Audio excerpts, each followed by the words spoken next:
Et ben, bonjour à tous et à toutes. En tout cas, on est très, très content avec Raphaël, de vous accueillir à ce webinaire. On voit bien mon deuxième écran, parce que là, je le vois pas sur mon ouais, super. Donc webinaire, on en fait plusieurs avec, Next Level Run et aujourd'hui, on fait sur un sujet, data engineering, avec Airflow. Donc on va rentrer dans le vif du sujet dans 2 minutes. Très rapidement, nous, ce qu'on fait avec, Next Level, c'est qu'on travaille avec des gens très compétent comme Raphaël, pour justement, transmettre des connaissances, accélérer très précisément la montée en compétences, des équipes tech, à travers de l'analyse de compétences, des recommandations d'amélioration en interne et en externe avec, de la formation, aussi bien en interne qu'en externe. Et pour ça, on avait créé le passeport dev, qui permet de faire cette cartographie des compétences qui est gratuit et on adosse ça avec justement une analyse de quels sont les besoins dans les équipes. Et comme je disais, on le fait avec, des gens très bien sur des sujets, qu'on considère importants et que les entreprises considèrent comme importants. Donc là, par exemple, c'est tout le programme, une plus grande formation que Raphaël propose, avec nous sur 3 jours. Donc c'est assez complet sur Airflow, ça va assez loin, et on peut l'adapter, si on est sur des profils plutôt débutants ou plutôt avancés, c'est ça l'avantage. Et le webinaire d'aujourd'hui, on est quelque part sur, toute la partie autour des concepts dynamiques, des pipelines de données. Et c'est sur ce point très, très spécifique, enfin sur un des points très spécifiques de ces pipelines dynamiques qu'on va, échanger et écouter, Raphaël aujourd'hui. Voilà, le but, c'est d'avoir un petit shot, avec des takeaways très, très actionnables dans votre quotidien. Donc, voilà, c'est ce qu'on espère et je vais tout de suite laisser la parole à Raphaël qui va, enchaîner et comme ça, on espère de pouvoir tous déjeuner à 12h30. Merci encore et puis je te laisse la parole, Raphaël, et puis je te laisse le partage. Ouais, merci beaucoup. Eh ben, c'est parti. Je reprends le partage. Youpi. Ok, donc là, il y a quelques diapos juste pour qu'on se mette un peu de contexte. Après, on va passer au code. On est là pour ça. Donc, comme l'a dit Stan, on va parler d'un sujet très précis, c'est comment on fait des pipelines dynamiques dans Airflow. Un peu de contexte, bon bah voilà, je m'appelle Raphaël, j'ai travaillé dans des entreprises, jusque-là, pas de magie. Et je contribue à Airflow. Alors bon, vous verrez que c'est pas un gros chiffre, mais bon, je suis pas non plus payé à maintenir Airflow, mais j'ai apprécié énormément y contribuer. Dans la vraie vie, pour avoir 80 commits, il y a 300 contributions en issues, en commentaires, en globalement. Donc, si vous posez une question sur le Slack, si vous posez une question, si vous avez une issue, il y a une chance sur les 5 ou 10 que j'y réponde, parce que c'est cool. Et voilà, donc c'est un tool qui est sympathique, la communauté est sympathique. Donc si vous hésitez encore un peu à contribuer ou à quoi que ce soit, eh bien on peut en parler après avec plaisir et compagnie. Ok, bon, comme l'a dit Stan, il y a une formation si vous voulez voir plus de choses ou si vous voulez discuter très longtemps. 3 jours, c'est pas être long, mais en vrai, ça va vite. Donc voilà, on va parler d'un truc très précis. Mais comme c'est très précis, ça part du principe que vous connaissez déjà un peu Airflow. Si ce n'est pas le cas, bon, bah, vous allez peut-être regarder du code qui va piquer les yeux. Et c'est pas grave, dans tous les cas, il va y avoir une approche un peu visuelle en parallèle du code. Donc ne nous quittez pas. C'est pas grave si vous ne connaissez pas encore très bien Airflow. Bon, ça c'est un petit plan. En vrai, vous savez lire. Je vais le survoler. Et de toute façon, on y va. Ok, Airflow, ça permet de faire pas mal de choses. Surtout, bah, au quotidien, c'est exécuter des pipelines et donc un peu les administrer, les monitorer. Mais aussi, avant même de pouvoir faire tout ça avec nos pipelines, il faut bien les écrire en premier. Donc nous, on va se concentrer sur écrire et notamment écrire des trucs un peu techniques, un peu subtils et on va voir de pourquoi. Ok, vous savez peut-être déjà écrire un pipeline dans Airflow. Bon, globalement, ça, c'est la version la plus basique, une tâche, puis une autre, puis une autre. Et dans la tâche, il y a un ensemble d'opérations ou une opération très précise. Ce qui fait que si on veut soudainement changer le pipeline, eh ben, on va changer soit le contenu des tâches, changer l'ordre des tâches. On va directement agir sur les tâches. Et si soudainement j'ai plus de tâches, eh ben, je rajoute des tâches. Donc ça, c'est une approche, on va dire, très basique, très simple et qui marche aussi dans énormément de cas. Parfois, quand on a une approche, on va dire, plus dantesque du nombre de choses à faire. On a beaucoup plus de gens qui travaillent en parallèle, on a beaucoup plus de process, on a beaucoup plus de pipelines. Et ben, si le pipeline il fait 200 tâches ou qu'on a 100 pipelines de 200 tâches, ça commence à poser des questions sur comment j'organise mon code, comment j'organise mes pipelines, comment je découpe et à quel point ils sont intelligents, à quel point ils sont complexes. Et donc, évidemment, on va avancer sur ce genre de questions. OK, donc, bam, on y va, c'est parti. Les concepts dynamiques d'Airflow. Donc, qu'est-ce qui est le principal inconvénient dans tout ce que je vais raconter à la suite?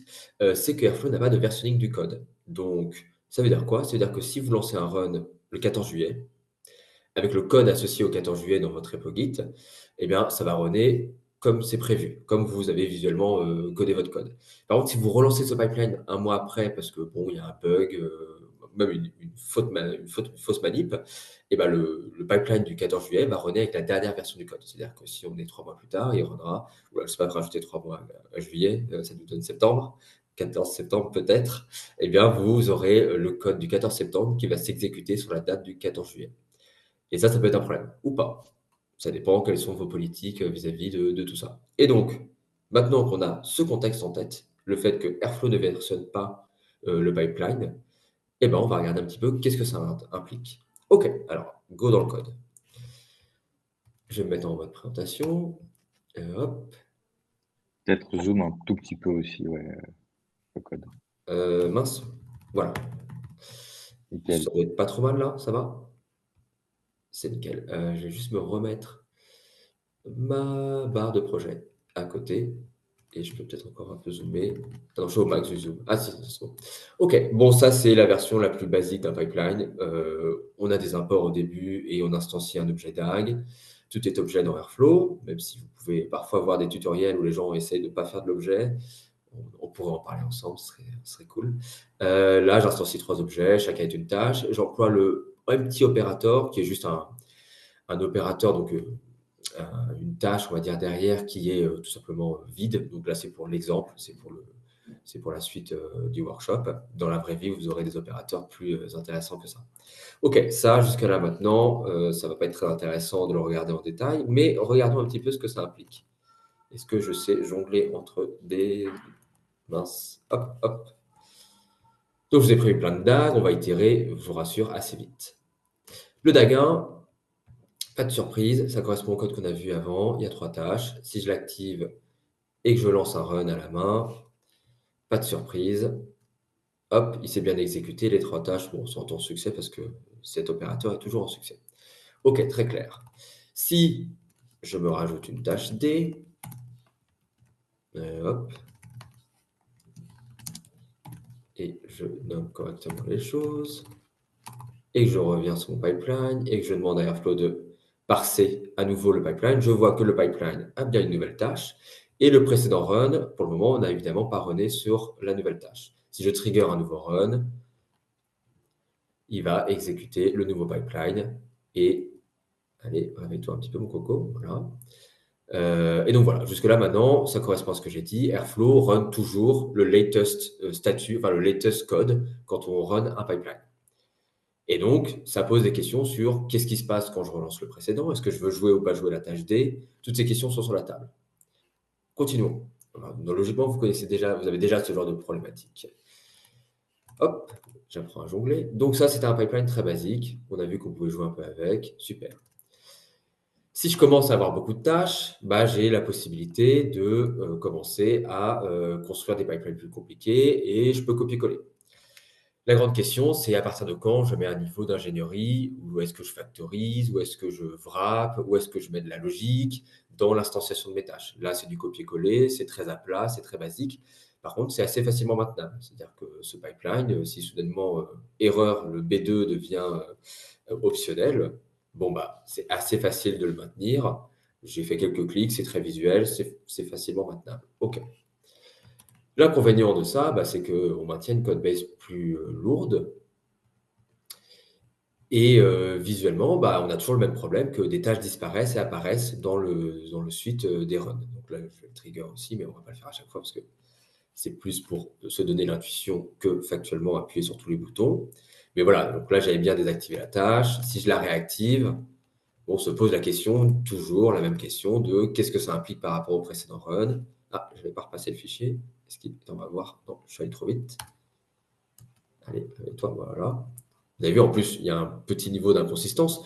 Quand on modifie le code, dans Airflow, il n'y a pas de timestamp associé à une modification. C'est-à-dire que tant que le déploiement n'est pas fait, modulo, votre déploiement Airflow est distribué avec des latences dans la récupération du changement du code. On n'a pas l'assurance de runner exactement une version donnée de code pour un pipeline donné. Donc, toutes ces questions sont bien sur la table. OK. Ah, je vous spoil avec la suite. Je vais essayer de ne pas le faire trop. Donc, jusqu'à maintenant, rien d'intéressant. OK. Essayons d'avancer vers un truc intéressant. Bon, pas de surprise. Vous imaginez bien que l'instanciation à la main, on a inventé l'informatique moderne, les loops. Voilà. Donc là, ça met en évidence que comme Airflow est as code, j'ai la liberté absolue d'écrire du code. Donc ça, c'est l'un des grands avantages d'Airflow, qui parfois représente l'un de ses grands inconvénients, parce qu'évidemment, bah, si je peux faire ça, je peux faire n'importe quoi. Bon, je pourrais faire un while true infini, et évidemment, bah, Airflow se casserait la gueule derrière sur l'interprétation de ce pipeline. Donc là, on rentre dans la problématique de plus j'écris une code base, on va dire dynamique, c'est la première version de ce qu'on pourrait appeler dynamique dans un pipeline, bah, plus je prends le risque d'écrire quelque chose de faux. Airflow n'est pas factuellement un compilateur, il va interpréter le code, il rentre dans le code, et s'il y a une loop infinie ou quelque chose qui est aberrant, ici je fais un appel synchrone à une API ou à quoi que ce soit, bah, je vais manger la latence de factuellement l'appel synchrone ici. Donc là, on commence à constater que Airflow nous offre la possibilité d'écrire des choses dynamiques, mais ça vient avec du risque. OK, ça, normalement, vous le savez déjà. Bon, je ne vais pas vous montrer ça à l'écran. Vous imaginez bien que ça correspond au DAC 2. Et donc là, on peut se dire, ah ouais, bah, quand même, ça veut dire que je peux écrire des choses très compliquées. Je peux commencer à faire ce genre de choses. Quel est l'intérêt de faire ça? Ici, finalement, on est face à un pipeline qui est équivalent aux 3, factuellement. Quelle est la différence? Ici, j'ai une première loop et j'ai instancié les objets, on va dire, à la main. Et dans la version 4 du pipeline, c'est la même. Bah, j'ai nommé un peu plus les choses. Mais en fait, j'ai externalisé mes tâches et leur contenu et leur nombre dans une conf statique ici. Et j'ai écrit du code custom pour l'instanciation en fonction de cette conf. Donc, on ne va pas s'amuser à lire ce code, mais finalement, ça parcourt cette struct et ça vient créer le pipeline. On va regarder visuellement ce que ça donne, juste pour s'en convaincre. Et oui, ça finit par nous donner bien ça. Quelle est l'intuition que je veux vous partager? C'est qu'on est as code, donc on peut écrire du code, donc on peut faire des trucs fous furieux et difficilement maintenables. Là, vous pouvez déjà vous dire, si vous ne connaissez pas Airflow ou si vous connaissez un peu, waouh, mais c'est imbuvable. Et encore, je suis sûr que c'est un exemple simple. Demain, je veux créer des pipelines plus complexes où il y a des sensors, puis des opérateurs asynchrones, puis des multiples opérateurs avec des groupes. En fait, ça se devient très difficile à maintenir. Un exemple concret, j'ai bossé dans une boîte où il y avait la majorité des pipelines qui avaient été écrites dans ce style, c'est-à-dire que la logique métier externalisée dans des confs, ce qui est un bon principe en soi, de base, et l'instanciation du pipeline en fonction de la conf avec des logiques techniques ici. Et donc, difficile à maintenir parce que beaucoup de cette logique ici était partagée à plusieurs pipelines. Et quand on veut changer la logique technique d'un pipeline, bah, ça implique souvent les autres parce qu'on a factorisé le code, on l'a mutualisé à plusieurs pipelines. Donc, ça vient complexifier la code base et la gestion de la code base. Donc, du dynamique dans Airflow, ce n'est pas forcément du gain. C'est ce que je veux tout de suite mettre en disclaimer. Voilà, on va avancer vers des concepts encore plus riches d'Airflow sur le dynamique. Mais ce que je veux tout de suite mettre en évidence, c'est que eh ben, ça vient avec le risque que la code base devient compliquée, moins explicite. Donc là, on est d'accord que c'est quand même très facile à maintenir et explicite et c'est propre à ce pipeline et rien n'est mutualisé à un autre pipeline. DAG 1 et DAG 2 n'ont aucun rapport. Si demain je commence à écrire des sortes de petites factories à pipeline, bah, évidemment que je vais sûrement l'utiliser pour plusieurs pipelines et donc je prends le risque de cette mutualisation et la difficulté de maintenance. Donc, avant même d'aller dans les trucs encore plus fun, l'intuition que je veux tout de suite vous partager, c'est que bah, tout vient avec des compromis. L'isolation, la simplicité et la performance, il n'y a jamais les trois en même temps. Ils s'accompagnent et se contredisent dans certains cas. Donc, on va voir qu'il y a plusieurs façons d'écrire des pipelines dynamiques. On va enfin rentrer dans le dur, des trucs les plus fun, mais ça ne veut pas dire que c'est ce qu'il faut faire. Il y a des cas où il vaut mieux écrire un pipeline très à plat, très basique, très maintenable, très facile parce que très décorrélé en termes de métier d'autres pipelines et en termes de technique. Parfois, on peut commencer à mettre un peu plus de complexité avec de la programmation et donc des loops, des fonctions, peut-être des factories. Mais encore attention, faites-en bon usage parce que c'est un coût à soit écrire du code qui visuellement ne semble pas coûteux, mais Airflow interprète vos fichiers, il y a le risque que ce soit beaucoup plus coûteux. Il y a beaucoup de bonnes pratiques dans la doc d'Airflow et de toute façon, durant la formation, on en discute énormément sur les bonnes techniques si on va dans cette direction. Et ce qui va nous intéresser maintenant, ce qui est le plus fun, le plus sexy, c'est du dynamique au runtime. Qu'est-ce que ça veut dire? Jusqu'à maintenant, même si là c'est dynamique, on n'est pas à runtime. C'est-à-dire que ça a été écrit, même si c'est pas factuellement compilé, on pourrait s'estimer que c'est un peu à static time, et donc c'est prévu en avance. Alors évidemment, je pourrais m'amuser à rajouter du bruit et mettre du random à certains endroits, et donc forcément ça jouerait constamment, mais l'idée c'est que c'est quand même écrit en amont, c'est pas à runtime que le nombre de tâches va évoluer. La conf ici est dure, elle pourrait évidemment être liée à un appel réseau. Ici, là, je l'ai écrit en dur, mais si je la fetch, ici, ça serait un get fetch. Non, pardon, on ne fait pas ça. On fait fetch from. Moi, je ne sais pas. Ah, c'est pas facile d'écrire en même temps qu'on parle. Fetch from network. Dans tous les cas, ça sera un appel qui est fait à chaque fois que le fichier est interprété. Il ne serait pas fait à runtime factuellement. Donc, c'est la grande différence entre du dynamique où on écrit soit complètement en dur, soit en fetch à distance, mais ça reste du dynamique avant runtime. OK, je vais sauter un petit peu certains exemples parce que ça ne nous intéresse pas. Je vais passer directement au pipeline 6, qui va être un premier exemple de code complètement dynamique à runtime. Alors, qu'est-ce qu'on voit visuellement? Qu'on a toujours de la conf, OK, et que là, j'ai aussi une loupe où en fait, je vais tout simplement déconstruire, aplatir cette conf. En fait, je vais juste les mettre ligne par ligne.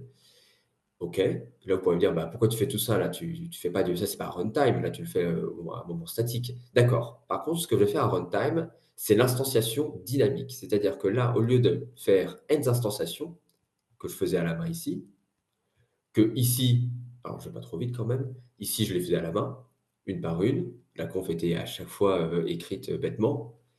Puis on a vu qu'on pouvait le faire dans une loupe.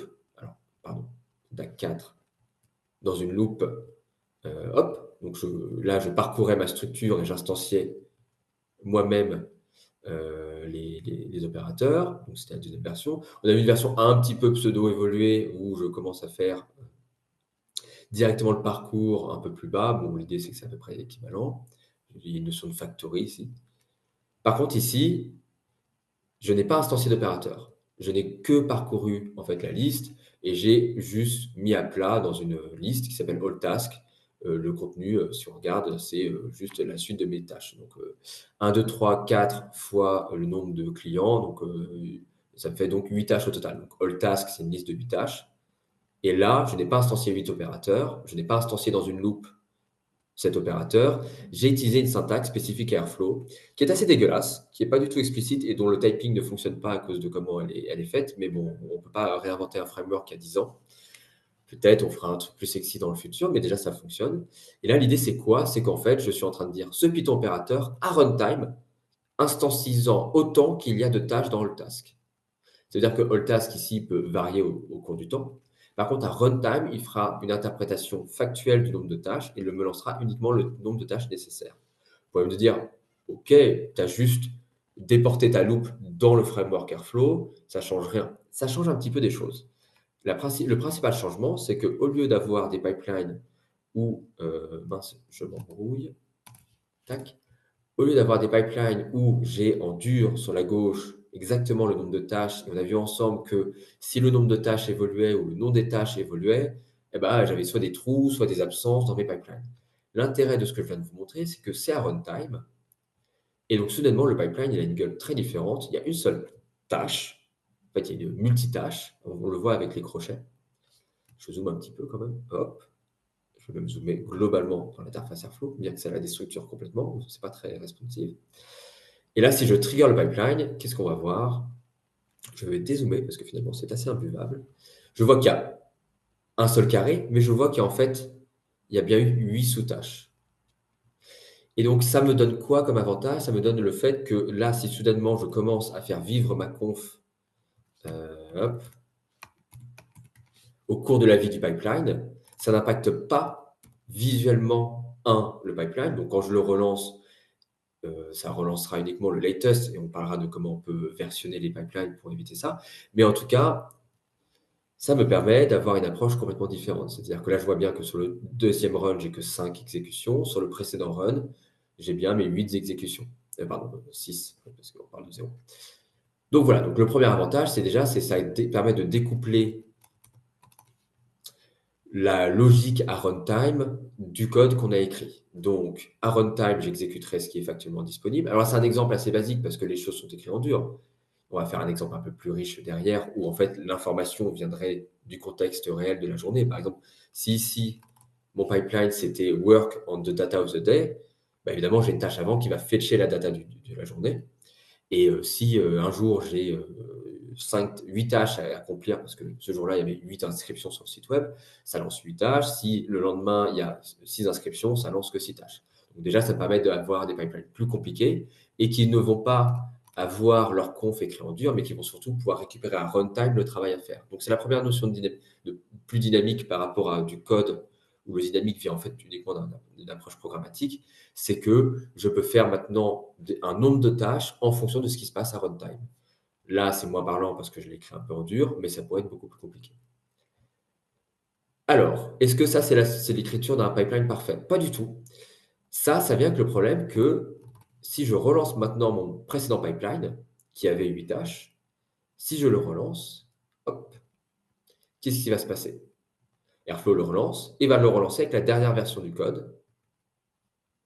Et qu'est-ce que je vois? Je vois que j'ai maintenant un autre aspect. Il m'a bien réessayé les tâches précédentes et il me met en évidence qu'il y a des tâches qui n'ont pas forcément le même contenu.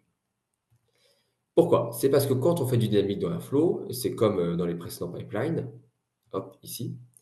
Si je relance un précédent pipeline, hop, je clear. Je ne vous l'ai pas explicité avant. Il relance avec le dernier statut. Mais dans le cadre des pipelines dynamiques, ça n'a pas forcément le même comportement. Et donc, j'en viens à la dernière, et c'est là où ça va être beaucoup plus explicite, à la dernière slide, à la dernier tag. Alors par contre, je vais dézoomer au début pour on le regarde visuellement de haut. Mince.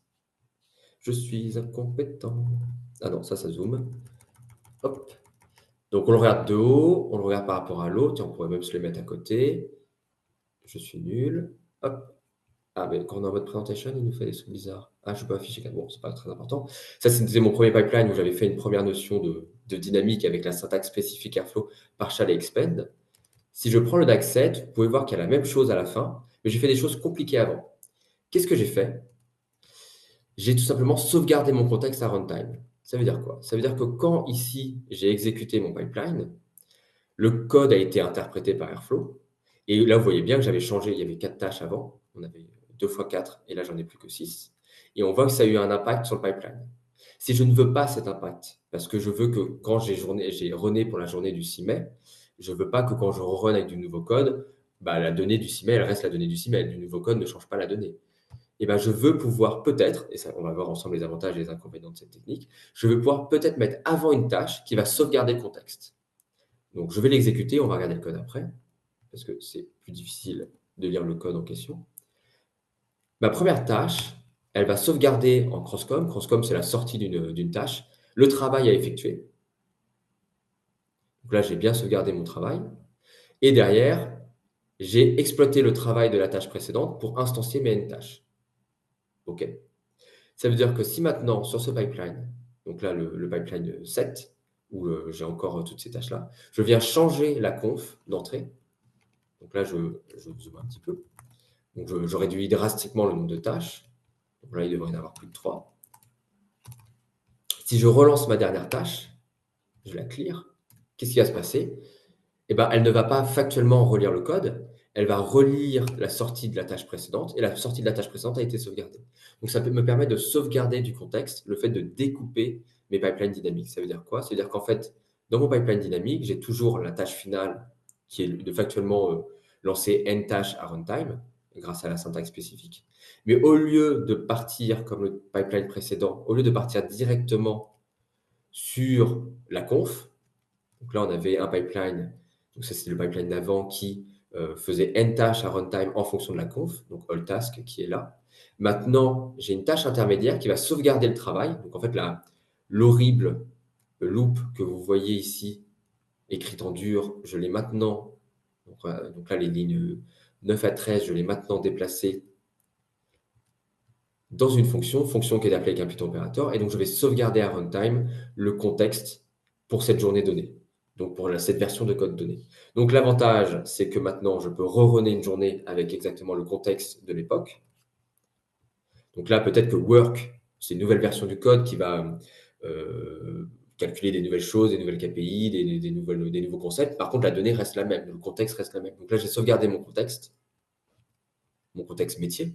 Parce que, par exemple, si ça, c'est les clients de l'entreprise, bah, au 14 mai, il y avait ces clients. C'est pas parce que j'ai augmenté la conf pour les jours d'après avec le nombre de clients que les jours précédents, il faut recomputer les nouveaux clients. Non, il y avait ces clients qui existaient à cette époque-là. C'est mon contexte donné. Donc, si je rerun ma logique métier sur cette donnée, je la rerun sur exactement les tâches et la logique métier, enfin, sur le contexte métier existant à l'époque. Donc, ça m'a permis de sauvegarder le contexte.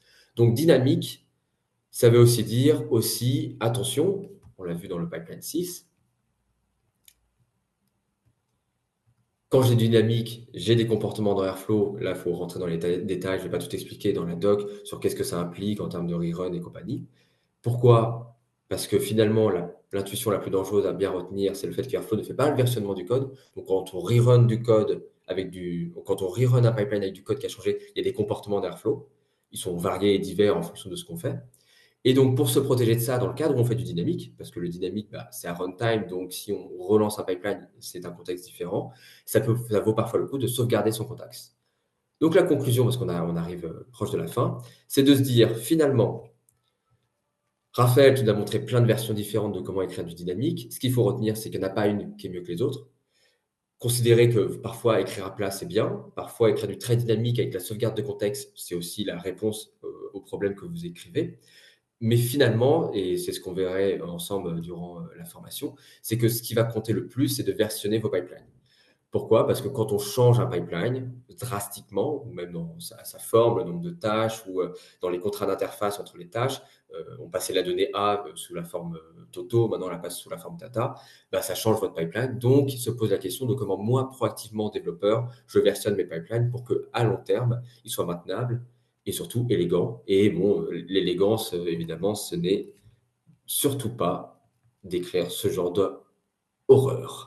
Pitié, ne faites pas ça. Faites attention à ne pas écrire trop des factories, de classes, de création de pipeline. Franchement, même moi, j'ai écrit ça il n'y a pas longtemps. J'ai du mal à le lire. Donc, ne le faites pas. Ça serait peut-être le meilleur conseil de fin. Mais oui, ça vient avec des compromis. Il n'y a pas de dynamique gratuitement. Et voilà, c'est le mot de la fin. Est-ce que Stan, tu veux reprendre la main? Yes, merci beaucoup, Raphaël. C'était top. On va passer aux questions. Euh, Tiens, Galien qui disait que sur la prochaine version majeure d'Airflow, ça allait être versionnable nativement. Ouais, la Tu peux version en dire 3 quelque chose? travaille à rajouter cette feature. Alors, ça ne sera pas magique, dans le sens où c'est comme, je vais prendre un exemple qui sort du contexte, c'est comme Kafka, on peut versionner nos schémas. Ça ne dit pas si le schéma 1 est à peu près compatible avec le schéma 2. L'idée, c'est que la gestion de la compatibilité entre les versions, ça sera quand même à nous de la faire. Donc, que ce soit backward, forward, dans la logique, il y aura quand même un travail à faire de notre côté. Et puis, le versionnement viendra avec un coût. Pour avoir regardé les premières implémentations, je ne suis pas encore sûr au tout début, ça soit complètement fonctionnel. Du moins, je pense à certains cas avancés. Ouais, ça va aider, ou du moins ça va structurer le fait que tout le monde fasse un peu la même chose, là où tout le monde versionne un peu à l'arrache et différemment ses pipelines, ça va structurer la rédaction des pipelines et surtout comment on versionne par rapport à comment on rédige le pipeline. Il y aura encore du travail, ce ne sera pas magique. Ouais. Ok, donc on peut appliquer ta méthode de toute façon dès aujourd'hui. Ouais. Ce sera pas perdu. Yes. Il y a Aladdin qui posait une question sur la complexité de la gestion avec Cube, Airflow sur Cube. Je crois que tu en parles longtemps dans ta formation, mais qu'est-ce que tu aurais à dire rapidement sur le sujet? Première intuition à retenir, c'est qu'Airflow est vieux. Airflow était là avant Cube. Enfin, non, mais avant que Cube soit open source et mainstream. Ce qui fait que Airflow n'était à la base pas du tout compatible avec Cube. La compatibilité a été rajoutée petit à petit. Et cette compatibilité, bah, elle n'est pas absolue et totale, dans le sens où Airflow n'est pas Cube native. Il y a des orchestrateurs qui sont Cube native, c'est-à-dire qu'ils vraiment, ils marchent complètement avec le control plane de Cube et délèguent une grosse partie de leur travail à Kubernetes. Airflow a fait le choix de ne pas faire ça. Airflow peut être installé dans Cube. Airflow peut fonctionner avec Cube, c'est-à-dire que les tâches qu'on lance, là on avait plein d'opérateurs complètement vides, mais là on peut lancer des tâches dans Kubernetes, ça pourrait être un Kubernetes opérateur. Et ça vient avec le fait que c'est pas non plus parfait, il y a des choses qui fonctionnent plus ou moins bien, mais c'est compatible, ça fonctionne relativement bien. Attention aux détails. Ça marche, très clair. Donc Benjamin demandait si tu as des problèmes de stockage du contexte avec RGPD, c'est intéressant. Est-ce que tu dois faire passer justement toute la sauvegarde de ces contextes, j'imagine que ça dépend ce qu'il y a dedans, au moment d'une récupération, d'une suppression RGPD? Ouais, alors ça, c'est une bonne question. L'idée, c'est que, la première intuition à avoir, c'est que normalement, il n'y a aucune donnée métier qui passe par Airflow. Airflow lance des tâches, les tâches, évidemment, lisent et produisent de la donnée, mais elles doivent le faire dans des environnements spécialisés. Airflow n'est pas une database, n'est pas un environnement spécialisé pour des accès concurrents, compagnie. L'idée, c'est que quand je stocke ici du contexte, il faut essayer de stocker ici que de la métadonnée, par exemple des dates, des ID, mais pas la donnée factuelle sur laquelle travailler. Il y a beaucoup d'exemples dans la doc qui mettent en évidence que Airflow, bah, ça lance des tâches. Comme lancer des tâches, c'est très souvent associé à extraire, transformer, loader de la donnée. Il y a beaucoup d'exemples où en fait, les gens manipulent directement la donnée métier dans les cross-com, dans les slots de sauvegarde intertâches. Il ne faut pas le faire. Parfois, bon, bah, on n'a pas complètement le choix, on le fait un petit peu. Si on le fait, il y a des mécanismes pour synchroniser, en fait, alors pas synchroniser, mais déporter cette donnée, non pas dans la DB d'Airflow, mais la déporter dans, on va dire, d'autres places, comme un object storage. Et donc, quelle est la politique de gestion de cette donnée et, dans le meilleur des cas, métadonnée vis-à-vis de politique de nettoyage et de GDPR? Eh ben, en général, c'est fait dans un autre pipeline. C'est-à-dire que ce qu'on peut avoir, c'est, alors, sauf si on a déjà un service indépendant de GDPR dans son entreprise et on peut appeler Airflow avec des calls API REST et aller nettoyer les cross-com, parce que les cross-com, factuellement, c'est des petites entités, enfin, des petits bouts de data stockés dans la DB. On peut aussi avoir un pipeline ici de nettoyage régulier de ces contextes quand on sait qu'on ne veut pas les garder et qu'on ne rendra pas les pipelines. Donc, plusieurs possibilités. Soit il n'y a que de la métadonnée, donc ce n'est pas grave, on n'a pas besoin de la supprimer. Soit il y a de la donnée ou de la métadonnée sensible, on la supprime avec un pipeline spécialisé. Ou alors c'est externalisé dans un service qui fait des appels REST à Airflow. Hyper clair. Merci beaucoup, Raphaël. Écoute, je pense que on va s'arrêter là. Il est 36. Merci à toutes et à tous d'avoir suivi ce workshop. J'espère que vous avez appris des choses. Moi, j'ai appris des choses. Trop bien. Merci beaucoup, Raphaël.